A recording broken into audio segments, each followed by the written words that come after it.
ഇതാ നമ്മളെ വെള്ളം എടുക്കുന്ന സൈറ്റായത് കേട്ടാ. ഫോൺ അങ്ങനെയൊന്നും പോകില്ല. ഇത് നമ്മളെ കിരട്. ചില ആൾക്കാർ വിചാരിക്കും കനാലിൽ നിന്ന് വെള്ളം എടുക്കുന്നതാണ്.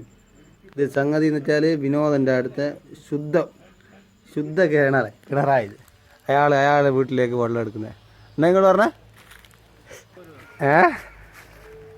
നമ്മളെ രാജീവ് ഡ്രൈവറാ. പിന്നെ ഇത് നിയാഫ് വാട്ടർ സപ്ലയർ.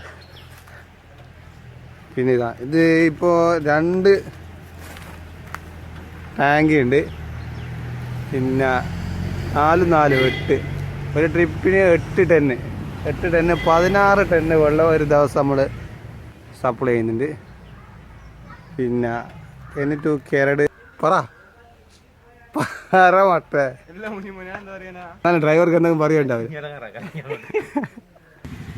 ഇത് കിരട് കാണുവാൻ ഇത്തിരി അങ്ങനെ ഉള്ളെങ്കിലും ഇതിൽ നിന്ന് 8 തൊട്ട് 16 ടണ്ണ് വെള്ളം ഡെയിലി നമ്മൾ ഇവിടുന്ന് എടുക്കുന്നുണ്ട്. എന്നാലും പിറ്റേന്ന് രാവിലെ വന്നാൽ ഈ 2ാമത്തെ പട വരെ വെള്ളം സമത്തിലുണ്ടാവും അല്ലേ.